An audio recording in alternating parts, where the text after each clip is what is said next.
Okay, audio's rolling, video's rolling. This is the first time we're doing this. It's my first time to have, chronologically, this is the first time I'm doing in person. Wow, it feels so weird. I love it.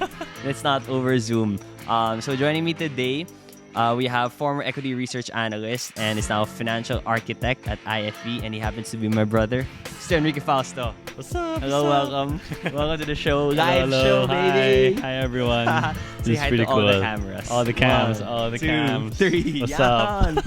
Okay. So let's just jump right into it, kagad. You are a financial architect at IFE. I feel like it'll be best if you describe it in your own words. What does it mean to be a financial architect? Yeah. Okay. The reason why we came up with that term also is because it's really trying to help people think about money in the same way you build a house, right? When you're gonna build a house, you have an overall blueprint and architecture to make sure before you put anything in, any furniture, any like your curtains, your bed, anything, you have to have an overall plan first. Okay. The thing is, when people do finances, it's typically like, oh, you should get this hot stock, you should have it. Oh, you should buy Bitcoin, ganyan. It's similar to like getting furniture without really knowing where is it gonna be in your house. So when we talk financial architecture, it's essentially making an overall plan to make sure that everything makes sense. Anything financial makes sense in the overall plan. So be it insurance, investments, the way you save, everything is working towards making sure you have a sturdy financial home. Yes. How come the specific term architect? I know that you took up ME, and I don't know if it's a thing with you that you get the terms of a different job. It makes sense, man. Like you were ME, which is management engineering. Management engineering. Yes, engineering. But you're not engineers. But yeah. in a sense, you're engineering the management world. But now you're architecture. Because when architect, you just think of you draw blueprints, you make the buildings, ganun. Where'd you get the specific term architect? Yeah, I think the main reason why, I guess I'll just go back also to management engineering is because when you talk management, business management, when you talk finance, these are all very abstract terms. It's all very like, there's no actual structure for you to figure out what is good management, what is good like financial service. So when we talk about engineering, we use the rigor of an engineer to make sure you're able to run a business in the same way you run a machine correctly. Okay. So in the same way, when we talk about financial architecture, we want to be able to give people not just general frou-frou financial advice. We want to make sure it has the rigor of an architect, meaning there are some physics laws, right, in finance. We're in structural integrity. You have to make sure that it can weather different kinds of storms. Yeah, there's a foundation. Yes, exactly. But what's nice about architecture instead of like financial engineering or whatever is because there's still a bit of leeway for some personality. Each person's home is a little bit different, but there are a few laws that have to be followed first. So I guess that's how it came about, and the whole idea of architecture for finance. So you're sort of getting, if I can describe it like an avatar. Yeah, the Last Airbender. You know how Iroh got things in like techniques in water bending that he used in firebending. That's how he got to do the lightning bending. Yeah. So in a sense, you kind of got some principles and values behind different professions. Yeah, different disciplines. So architecture, engineering. Is there any other profession behind that you've sort of got inspiration from or? Oh, okay. Yeah, with the values. In terms of the service, a lot of it draws from like psychology, therapy. Okay. Kind of, because if we talk about money, there's always going to be a numerical computational part, but there'll always be an emotional part. Like when you make financial decisions, it's typically not in front of a spreadsheet. It's usually in front of like dining table. When you talk with friends, I'll probably do that investment then. Money is a very emotional thing. Yes. We think that it's just your wallet. It's just numbers. Yeah, but it's not. It's really, a lot of it is very emotional. That's why when we talk about like psychology, therapy, at the end of the day, it's not what will give this person the higher X% return. It's more of emotionally, what can he actually handle in his portfolio? What can he actually do long term that he'll stick with? Diba? Is it also like about making the client happy? Yeah, of course. I think the main part of it is really giving clients a sense of security, knowing that everything's in the right place. Okay. Right? And that's very subjective, diba? Each person wants a different kind of life, right? So at the end of the day, it's not the number in the bank account. It's if will that number make you feel safe? But I mean, is it gonna allow you to have the life that you want? Yes. Oh, Super okay. subjective, right? It's Yeah. all very subjective. It's no? very, very subjective. And before I want to talk more about like the business itself, but then going there. So you are 27, turning 28 in a few days. Yeah. And you have clients who are older than you. I'm sure you're used to dealing with people older than you know. But since it's a very, very subjective thing, and you got stuff from architecture, you got stuff from psychologists, you got stuff from engineers, where did you sort of get the confidence to be like, I have the right to tell this person what to do with his money? Because it's architecture kasi it's okay, that's his house. Not taking a knock on architects, but you can buy a house. If you don't like this house, you can buy another house. Yeah. But this one, it's a lifestyle. You're giving them a sort of guidance on how to live their life essentially, because money is it's in everyday decisions. So where did you get the confidence that you have the right to tell these people what to do? Okay, yeah. I think it's a no. Initially, though, I always felt like I always had to keep learning and be sobrang galing, as in really high-level expert in specifically finance and investments. So how did I do that? Well, initially, syempre, ME helped. But then going out of college, I took up that CFA, which is can you say what it stands for the people who don't know? Sure. So CFA stands for Chartered Financial Analyst. So it's a global thing. It's like when you talk to finance professionals, it's usually, am I gonna take an MBA or do I take a CFA? But if you want to be very like highly skilled in specifically finance and investments, you do CFA. MBA is more like a broad business kind of thing. Okay. So it's 3 levels, self-study. Yeah, and you studied very long, very hard. Yeah, every day. I'm a witness to that. So each level is like a 6 months study every day for 6 months. So that's times 3. So it's about a year and a half. Okay. Now you're really, Can you say though that when you took up CFA, was it like you finished all 3 levels? Yeah.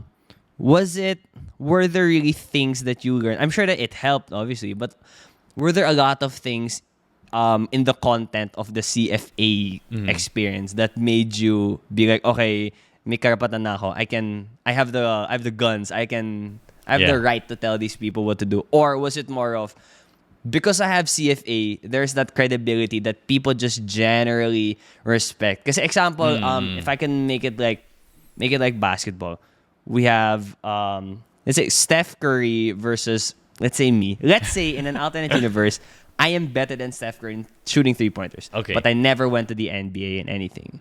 So I'm still a better 3-point shooter than him, but people are gonna be like, Steph is a better 3-point shooter because he went to the NBA. Because we get all like, is it the what's it called, the general knowledge and people just kind of agreeing that CFA means you're legit, or are there really things that okay, if I didn't take CFA, I wouldn't be as equipped, nearly as equipped as I am today? Yeah, I think, well, there really is a knowledge part. I mean, what I had to learn was global best practice. So I wasn't limited to how things were done here in the Philippines. So when I was working, for example, in Regis, the stock brokerage, I learned how they did things here.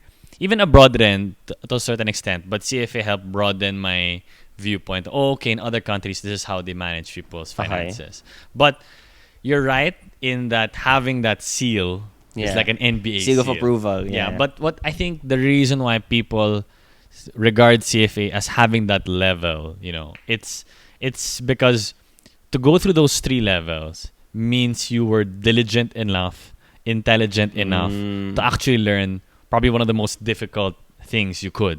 So if you could go through that tells a person you can probably go through other very difficult things. Okay.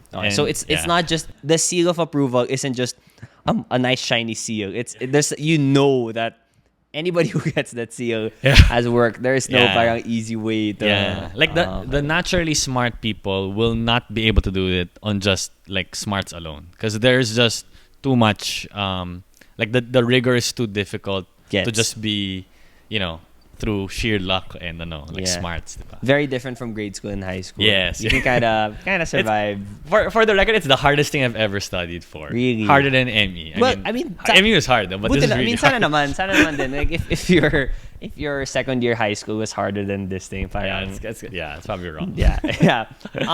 Now I want to talk about your shift in career, although it's still in the same industry. You had. Would you say that was your dream job when you were a an equity research analyst? Yeah.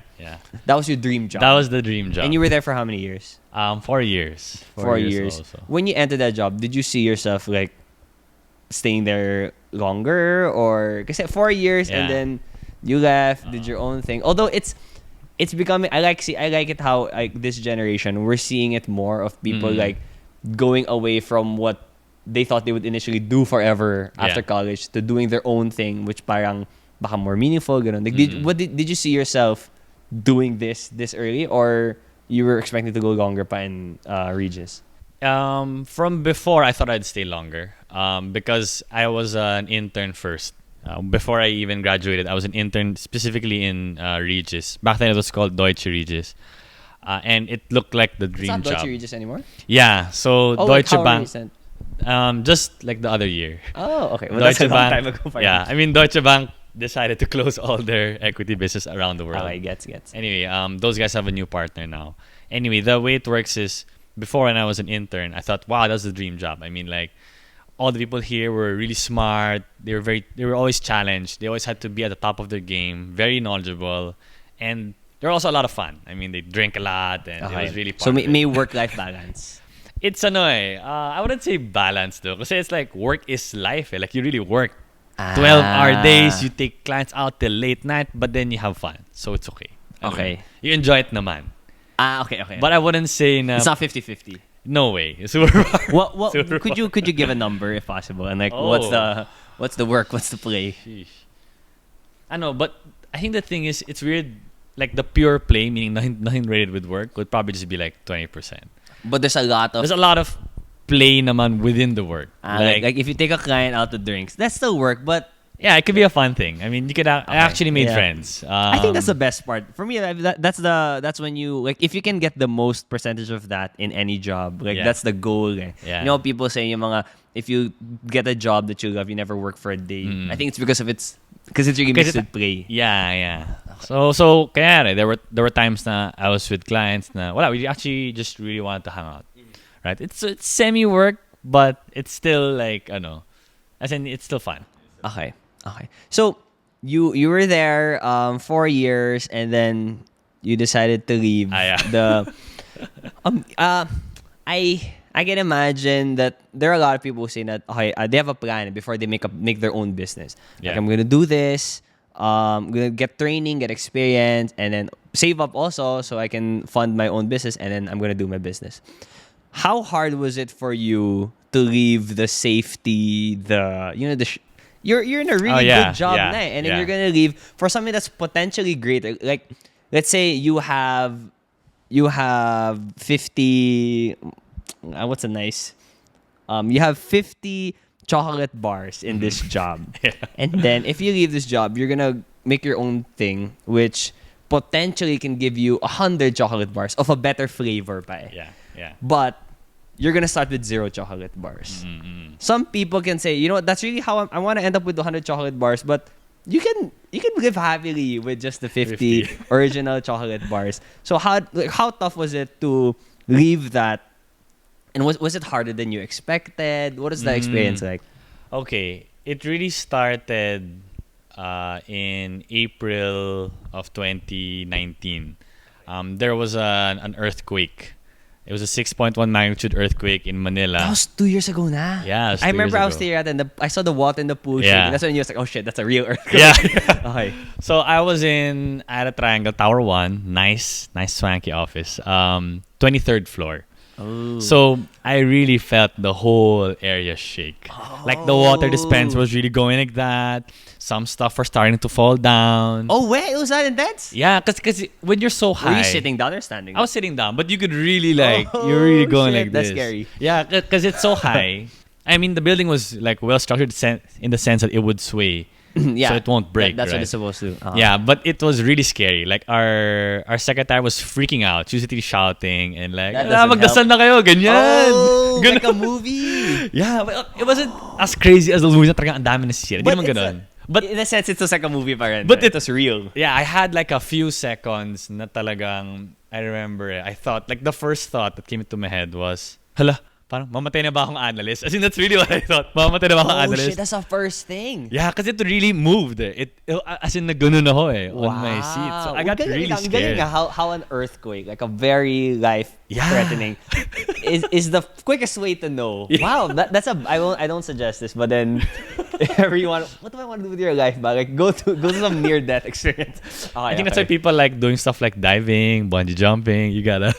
Yeah, but then for the adrenaline, pero iba yung parang, I want to know what career I should take. Let me go jump off a plane, diba? Okay, Yeah. okay. Anyway, So it was a crazy moment. I really felt like my whole body like tighten up, and then that was the thought. It was very loud. Mamatay na ba akong analyst, ganon. And I mean, the job was great. Like being an analyst was great. I felt like I was really learning. I was really with a good team and everything. But then I felt, I guess that was when I was a bit stirred na, parang this is all for you. Yeah, I was parang inside, medyo na ano ko eh. ooh, Like, Ignatian spirit. medyo. Yeah, like that Athenian idealistic blah Jesuit blah. school. Yeah. Okay. So I remember after that like initial moment, di naman siguro. I think it seems under control. It's just that when I was walking down those 23 flights of stairs, Kasi I wasn't elevated talking with didn't anyone. I was just like thinking, and everyone was just going down. And then I really felt the whole, if this building just weren't strong enough, if that earthquake was a little bit more powerful, then that could have been it. But it didn't make you think na, buti na lang, I'm in a very sturdy building. I'm in Regis. Yeah, Buti na lang. syempre, I thought that. Nabuti na lang. But at the same time, parang yun na ba yun? Is that it? As in, would I be happy if that was it? So it was very existential. Yeah, and it's the earthquake. Kasi you've bungee jumped from the three of us. Yeah. You've bungee jumped. You've jumped off a plane. Okay, Yeah. Marty also has. Jumped off and a you plane. never got any of these from there. No. It's not the same. It's unexpected kasi. Yeah. I think it's because I prepped myself psychologically for those jumps. I'm This going one, to... I was Galing. literally Galing na human just working. brain. I was just working, and then suddenly, Okay. oh my god, it was crazy. So Wow. it took a long time though from that point. Like from that point, I remember I reassessed. I was reading that book, yung Design Your Life. Remember that may TED Talk yun eh. And I really like stopped and thought about it for a long time. And those months within that year, I was thinking to myself, but it's really good eh. I mean, I'm having it really good naman. It's not like, there's anything there that's calling out to me to leave this like good place, diba? So it was difficult to do a transition. Kasi a part of me was also worried that I'd regret it because everyone wanted this spot that I got. Eh. But then I thought, at the end of the day, if let's say I left and then someone else took the spot, it would have been the same. Like it would have been it felt like a well-oiled machine wherein the wheels would still turn if I was there or if I weren't there. Oh, okay. And I know that you're a person who like really calculates and measures your decisions. Eh. Yeah. Was it something that, because I would imagine that career, probably love life also, these are things that you should just know. Na, you can be logical and rational about it, but at the bottom of it, it has to be your gut to just tell you. And after this earthquake experience, was it something that you just knew na, kasi you had to explain to yourself. You had to rationalize it and be like, pero okay naman to eh. Okay naman to. Was it one of those things, like I want to understand kasi how you actually took the step and made the decision. Was it one of those things that you just kind of knew and you were just kind of waiting for the right time, waiting for it to feel right, but the decision's already been made? Or was it like you really took a lot of steps before you were like, okay, I'm confident to take this decision? It wasn't like a moment decision. Like after that earthquake, it just got me thinking. Okay. So it got me from a path of like steady, I'll just be here for long. I mean, I saw like how there were other people who were kind of like my pegs na, the head of research before sits on many boards of companies. Your peg in this path that you were on. Yeah, was that guy. So parang pwede yan. That's actually a pretty good, it's a pretty good life. Okay. And after that earthquake, it got me thinking that baka I should open it up to other things. I always had that inkling to want to do my own thing, like na business, but there was never like a specific opportunity that made me want to take the leap. So from that point, I've just been, I guess my eyes kind of opened up to look at other possibilities. So that was a long process, like almost a year. Kasi, I've been thinking about it, but there wasn't anything huge, or there wasn't anything like a big opportunity that told me you should leave. I even explored other jobs, but I felt that if I was gonna be employed, it's here. This is the really best good. one. Yeah, this is really the best one I could get for myself. Okay. So it was just last year. So in 2020, I even thought I'd finish 2020 initially at the start of the year, but then as the months progressed and then COVID hit, that was another like thinking. Most of the pandemic was that probably the big thing that said, okay, time to do it. Actually, before like the whole lockdown, I was leaning towards baka I should do it na this year. And then when the lockdown happened, it gave me a preview of how life would look like if I did leave. Kasi you work would be from working home. from home. Yeah, working from home. I used to live diba, in the condo. Yeah. By myself with a roommate, ganyan. But now it's gonna be at home. And the decision process though was very gradual. Like there were some clients who approached us first, diba? Like Papa had this friend who wanted help with finances. And then one of my first few clients noon, si Robbie, siya yung nag-approach eh. This is Robbie Domingo. Yeah, this is Robbie Domingo. So I don't know if he's there. What's up? If you're watching. But he was one of the first ones, and he was the one who asked if we could help. And I thought, yeah, actually we can do this naman. So it was still a very experimental phase at first.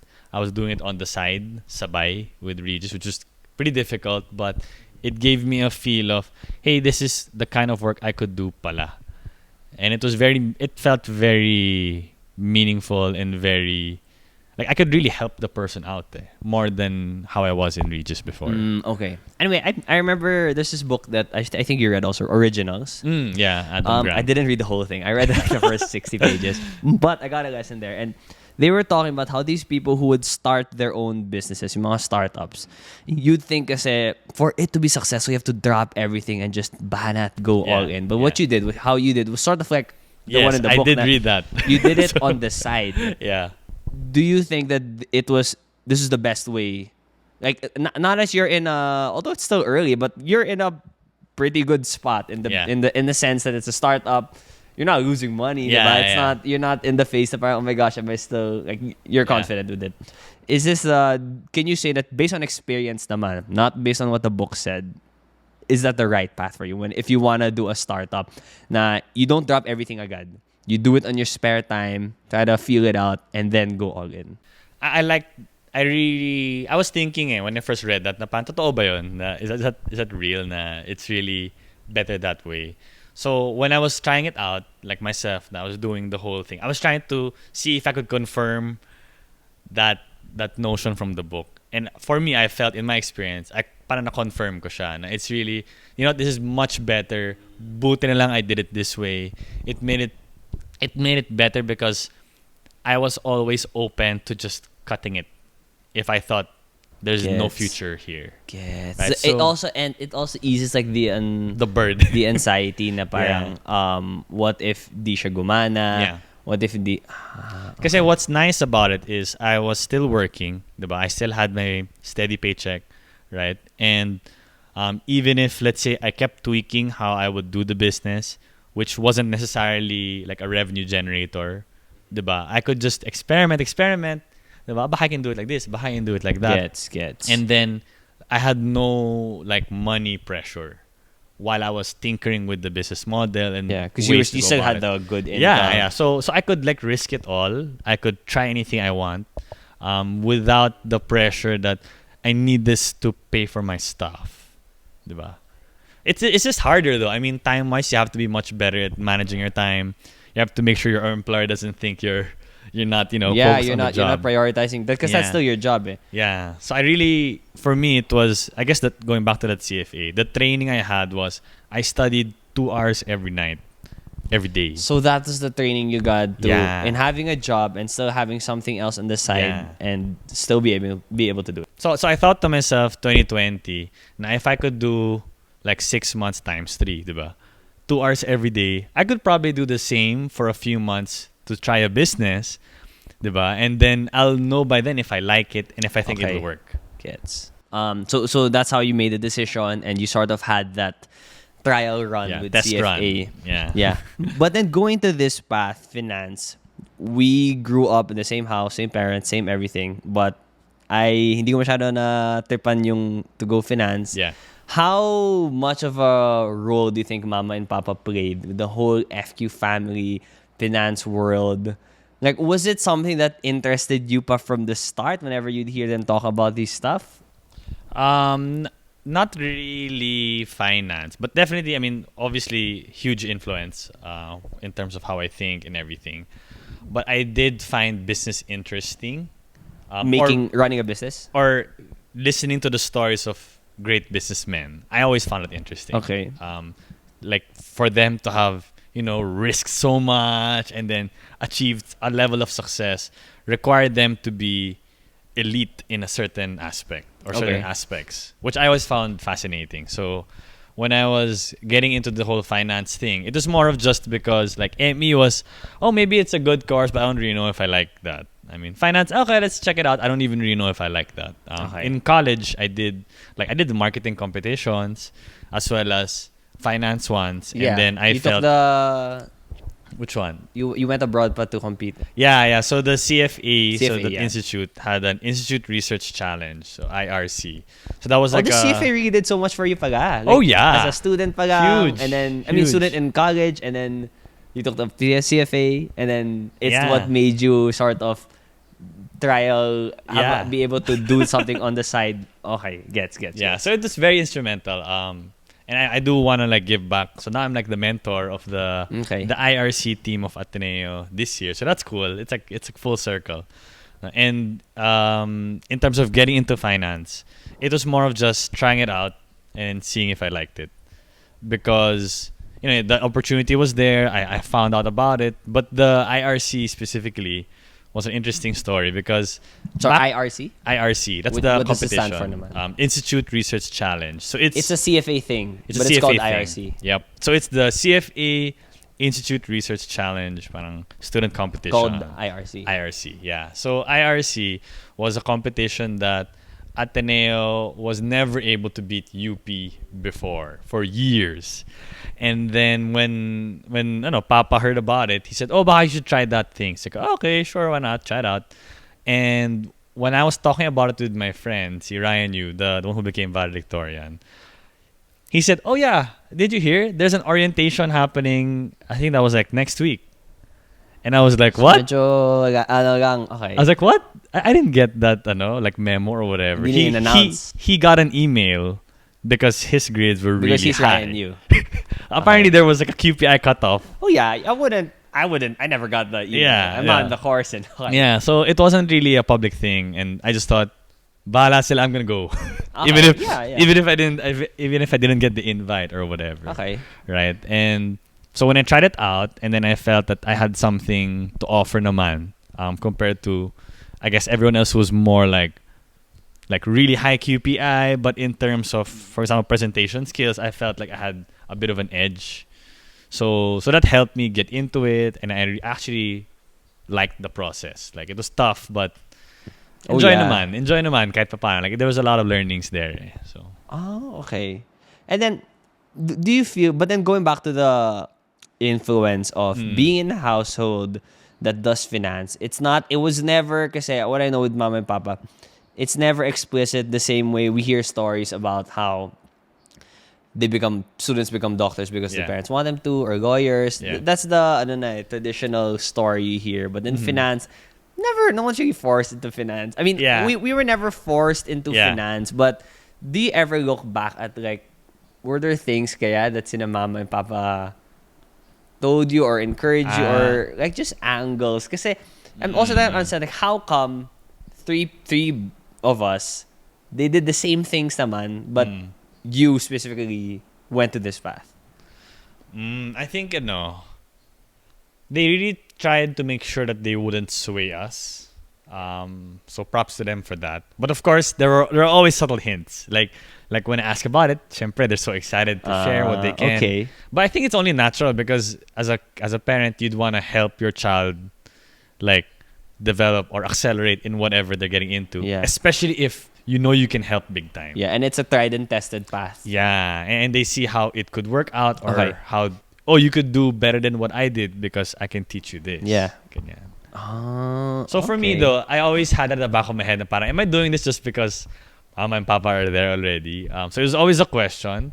But then at one point, I was thinking na I gave myself a chance naman to try out other stuff eh. And to me, it's not like finance is my passion. Di naman ganun. It was more of an interest that I just went with. And later on, as I got more into it, the more I realized, I actually really like it. I actually look for it na. How important to you is the aspect of helping people? Because you were mentioning in your previous job, diba? If you left, it would still kind of run, Yeah. and it was just. I mean, it was you went in it because it helped you, Yeah. got you richer, got you all these skills, connections, but you were dealing with rich people already. Yeah.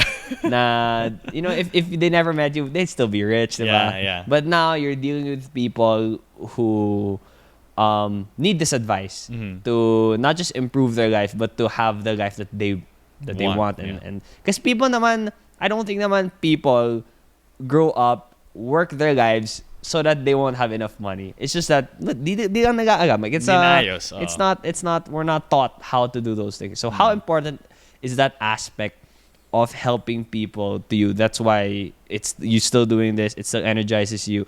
You're your own boss. So you need that motivation in it. So like, where would you rank that helping people aspect? I don't know if I can put a number, but it's definitely Okay. very high. Okay. I think it's a big thing. The thing is kasi I felt like I got security, steady career path and stuff with my previous role, and not here.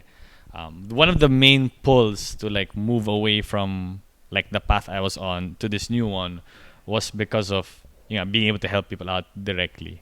And I felt like we could do it in our lives. I mean, we were doing this finance thing, right? People would always ask us for advice, but whenever we give like, advice or whatever, it ends as a Workshop lang. conversation. Yeah, it's a conversation, and after the conversation, typically they might do one or two things, but they won't do a follow through. So I felt that if I was gonna do something else, not in my career path, how about get those people who have that initiative to do that one thing to make sure it follows through. So for me, huge priority though. I mean, it's up And it's guide pretty you much through up the there. process. Yeah, and Okay. it's more of just figuring out how can I best help, given what I have, given my resources, given the capabilities, because I can't help everyone. But then with that though, like the reality is especially enough, I think it's really evident in the finance industry. We've seen it in like the movie Big Short. Rich people want to get rich, and then if everybody when the Big Short happened, when the everyday citizen lost money and everything, the banks got richer, diba? The finance people. Yeah. How do you strike that balance in having this helping people thing, but it's in your nature kasi as a person in the finance industry to maximize profits? Yeah. So in the I don't know, do you have like a criteria or like I wouldn't want to say like conscience. It's not really a question of if you're a good person or not. Yeah. It's just how you measure success in your job. Diba? There is I really got to help this person, or I really got to make this much money either for the person or for yourself. Diba? How do you strike the balance in the helping the person and maximizing the profits? Yeah. I think one thing I really like about the fact it's my business is I could make the business model however I want. Okay. So, meaning yung mga measures of success? Measures of success, even how I get paid. I think a big thing in terms of finance in general is you want to make sure that the person who's giving you advice is really out for your best interest. So in terms of balancing, I guess, the profit and the helping people aspect, one decision I really made and I was very adamant about was how I got paid. Mama talks about this in her new book, the limbic system and the prefrontal cortex. So there's two parts of the brain. One is how I dumb it down is one is in charge of the rational, logical stuff, and the other one's the emotional part. Yep. So humans kasi sobrang lakas ng emotional limbic system natin eh. So you structure your job and everything in a sense that you'll have to rely less on the emotional part. Yeah. Now, even if my emotional part, let's say, wants more money, right? Yeah. Or wants to like do the quick shortcut, which is a human nature thing. At least the structure is in place that will make sure I don't do those things I don't want to do talaga. Like I won't. It's like my emotional side has like guardrails, so it won't go astray. It'll just be like within there lang. So that's one. But I think the other aspect I'm still trying to figure out now is how do I make it like really help out everyone, right, across. Because syempre nga, you're saying the whole. Syempre, if you deal with a few rich people, it's more profitable because there's a lot more to move. But me now, what I'm trying to do is I'm trying to figure out the way I can make this service that I'm giving to generally for people who have high income. How do I make it so good and figure out what's like the few key things that are really important. And once I get there, which I'm not there yet, then I can create like a cheaper, smaller package which is scalable. Okay. Like maybe through tech, maybe through video courses. I'm not sure. You wouldn't need to use your finite time, effort, and energy to service those people. Because at the end of the day, it's just matching the market. Like right now, the way I have my business is it's very manual. It's very one-on-one, high-touch personal. So it's really not gonna work if I try to go like to everyone. I full can't scale. Do everyone. But it's in your goal. I mean, it's in the definitely that's in the pipeline. I'm still figuring it out though. But I think a lot of it kasi will be tech related, like to scale. So I'll definitely need more people. Do you think though, just quickly on the tech part, in that it's your business, it's you. Do you think that something as crucial as the tech part, is that something you need to personally think you have to develop those skills? Like you have to really understand it more? Or are you in the space na if someone comes along, if the opportunity, but I don't really need to understand the nitty-gritty details? I think for me, I've been trying to learn about it, but only to the point that I can talk their language. But I won't be the one, I feel. Like I'll probably make like a beta chill version of it. But in terms of doing a full-fledged software, you want to focus on the finance stuff. Yeah. The full-fledged software definitely be someone else. But I can lean on them because obviously I can't do everything. I'm sure. Yeah. And you acknowledge that. As an entrepreneur, you oversee everything, but you don't specifically do. Now let's talk about how the business runs. Okay. As much as you can share. So you get a client. How is the experience? How is the user experience like? Yeah. Okay. So a lot of the newer clients now, it really starts off with just a conversation. Like let's just talk about finances, ganyan. What are your issues? Because initially I went out to really do research. I just want to learn more about other people. How do they deal with their financial issues? Because it's very different per person, right? So when we talk about it, so imagine this is the experience. So we talk about your financial issues. Right, I give some, preliminary advice just because, we probably know each other or what. So sure, why not help in that conversation? And then when I feel like they're really interested for more, or they themselves are the ones who say, how can someone like you help me? Okay. I simply flip the question, right? Oh, how do you think I can help you with your problem A, B, C? Okay. When you started though, do you talk, is it money that you're talking about agad, or is it more of just getting a picture of the person? Kasi with the money, like what I've learned also about growing up in this house is that the money thing isn't, although we worry about money a lot, it's not really about money. It's about what you value. It's about how you want to live your life. So in your initial like meetings or conversations, what do you try to find out? Yeah, the initial question is really like, for one though, I send a message and I want to ask about financial stuff. It's very general. I start off the meeting with asking, oh, when you said yes to this meeting, what did you have in mind?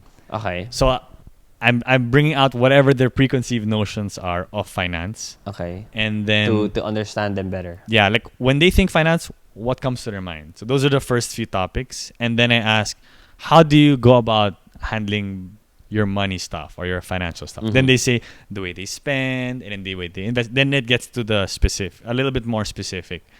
And it's usually just through there that I try to ask about pain points. Parang, where do you have a difficulty? How come you don't have that financial like peace of mind that you want? Okay. And then when all those problems are unearthed, most of the time, I feel like the service I have, the financial architecture service, can really help big time. So then at the end of it, then I ask, how do you think I can help? Oh, maybe you can do this. Oh, how about we do something about that? And then I give them a proposal. It's like a PDF, which I really write down what are the specific problems. It's catered to that person. So I really bring out the 3 key points that they really look at. And then the proposal has like, for example, who we are as a company, IFE, who are the people behind us. So there's me and of course our parents, who are more like an advisory board to me with this business. And then I talk about the service, like what specific things will we do. So the step-by-step process goes like this. So when after the meeting, there's a proposal, one signed, game, right? And then I give them like initial like things to do. We do what we call a FQ, or Financial Intelligence Quotient Diagnostic Exam. So okay. So it's like to see how you are. So we do all the number stuff, right? Like it's pretty confidential information, so we have to be very careful with it. It's how much they earn. What do they spend on? What do they spend on specifically? Where are all of their investments? So all the number stuff, right? And we also make them do the FQ test to see how they are with their knowledge and behavior. And when come the first session, we talk about a little bit about the number stuff, but we focus more on the emotional side, childhood money memories. What do you have, which are still etched to your mind? Which is why you deal with money this specific way. Exactly. And then we talk about childhood money memories, how that made their relationship with money how it is today. So it's really bringing to light your childhood money memories, any money beliefs, as well as your relationship with money. Yeah. Right. So we've already done like numbers, emotional, parang baseline. And then this is the looking ahead. We really try to bring it out, and it comes through that whole process na lumalabas. Kasi you know how people set goals sometimes. Oh, I should probably have a house by this age. I should probably get married by this age because that's what like society kind of dictates. Or that's what. But what does I this think person truly want personally? So I would describe, so this whole business that you have, it's getting to know generally get to know the person. Everybody has their different dreams, have their different goals and all those things. But it's tough to, all of us have our big goals, but it's hard to just, you can't just, achieve those big goals overnight. There's a lot of tiny steps, and we don't know how to do it. So although if your goal is to live a happy life, I mean, syempre, finance isn't the only thing, but it's a very crucial part. Of course, there's a lot of things you have to deal with also. But at least for the financial aspect, what you do is you sort of help guide them and see, okay, what steps do you have to take? Exactly. Yeah. The numbers part, because, someone who saves 20%, saves and invests 20% of his income, could be doing much better than someone who saves 50%, even if it's higher, 50%. If it doesn't align with their values and how they're spending that money, it's still numbers. So you sort of like a guide. Yeah. So I list down the specific steps they have to take. And then at the third session, that's when we show the financial architecture blueprint. This is like everything. Like we recap, here's what we talked about in your childhood money memory. Here are your core values. Here are your goals, diba? And then I come out with what we call FQ, financial statements. So here's your balance sheet, meaning here's all of your assets, right? All in one neat report. Your income, expenses, how much you can save and how much you will save moving forward. And after that, I show them the blueprint, which is here are the typically five key strategies. Here's how much you set aside. This is what investment we'll get into. This is how much you'll put in each investment per month for the next 12 months. So it's all very, directly customized and tailor fit to that person. For that person. Yeah. I see that this is a very, I see that this is a very crucial and important job and business. And I mean, not you, but I mean to the people that you're servicing. Do you have any idea as to why no one else is doing this yet? Like, it's such a everybody deals with money. Everybody, has these goals. They want to get this house or all those things. Have you ever thought of how come there's nothing like this yet? Well, there are some versions of it in bits and pieces in different places. But for example, I think I would see as like a comparison is if you're very wealthy, you have a private banker. You need at least 10 million with that bank for someone to take care of your to start money. even thinking about those things and probably asking you a little bit about it, but never the full-fledged service that I talked about. I think it's very difficult because for one, you have to have a high level of expertise to claim that you can do such.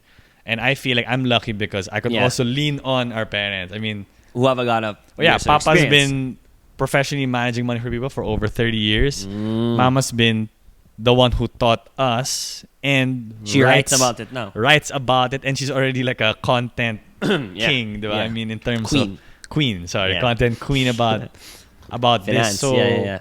So I feel like I'm in a place that allows me to be able to do that because I have them as like to make sure everything that I'm doing is correct. At the same time, I have no financial institution that's requiring me to do a certain quota, to do or to sell this specific product in a certain way. Therefore, it gives you that freedom that, and also like for other people also to kind of trust you more that the agenda is to, if I were a client, your agenda is to help me. Yeah. Yes, it is to make yourself rich too because that's what a business is. You need to make profit, but it's me. There's no other underlying like, hey, we're here to help each other. You help me get rich. I help you get rich.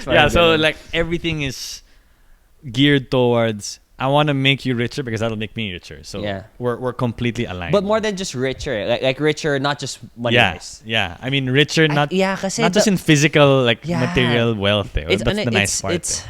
You can't really explain how much of a factor and benefit if you're good with your money. Everything, not everything, but a lot of things follow. A lot of things like ease. Like just your general stress level, and remember that's gonna affect all the other aspects of your life. Yeah. Wow. Okay. Last thing I want to ask though, let's be completely honest, and you can be yabang about this. So you said nga that there are other versions of this of people giving financial advice. It's not. This isn't. Although this is a unique, new, specific type of business, diba? It's catering to individuals. You don't need to be super rich to get this service. What makes IFE different? What would be the main thing that makes it not like any other financial advisory service? Okay, I think what I try to do kasi is I marry the good stuff of two kinds of institutions. Okay. Meaning, if you're a financial institution like a big bank or a stock brokerage or a foreign brokerage house, you have very highly technically competent people.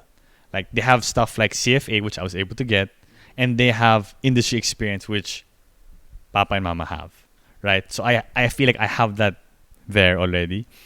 And what's nice is because I'm not a big bank or whatever is, I also have that personal aspect of it, wherein if you were just in some bank and this guy resigns, they'll just pass you off to some other relationship manager or whatever. But he doesn't know you. Right? So at least for me, right now, given the structure, then I can make it very personal, which there are like, I think financial planners that are very personal. I mean, it's really the person, but their experience is probably more anecdotal, just with a few individuals. So I was able to get that and also get the personal aspect of it, and then marry the two. Which best of both worlds. Yeah, so best of both worlds kind of thing. And what's nice is I'm really experimenting and trying out what's the best structure, what's the best way to do it. So I feel like what's nice is, compared to other institutions, I'm also constantly evolving. So I can continue to tweak it. How do I make it better? Because if you're typically like a big financial institution, you have a tried and tested way na. You have a tried and tested way. It kind of works. It's probably not the best, but it's really good. But I mean, you won't really stress so much to keep changing it. So I feel like I'm doing that, and I feel like that will give me an edge also. That's what. Okay. Wow. All right. Wow. That's a very. I've not. It's like the stars align. It's like a lot of stars align. Yeah, a lot of stars aligned. The parents, what their specific job was, what you did in college, and everything. Wow, that's. Buti na lang then. Yeah. Buti na lang, at this age, then it makes sense. So last na lang, and nice if you can say it here. If people wanna know more about this, they wanna get in touch with you, they potentially wanna work with you and how to help their financial life and their life in general, how can they do so? Yeah, okay. So what's really cool is as this podcast comes out, we'll also be releasing all of our social media channels. There'll be IFE Management on Facebook. You can reach us on Instagram. You can send a message. And what I want to do is I'll actually open it up for those people who are interested, who are very serious about taking their finance to the next level, that there will be slots open for free, initial exploratory meetings. So I'm very excited. You can also reach out through my email, enrique.fausto@ifemanagement.com. But yeah, all the social media channels there are available for whoever wants to learn more about it. And once you're serious, maybe we can talk about it. Okay. All right. That's it. Thank you Thanks. for guesting here and for sharing your story, and good luck on the launch. Yeah. And advance happy birthday. Thanks. Thanks again for having me in the podcast. All right. Nice.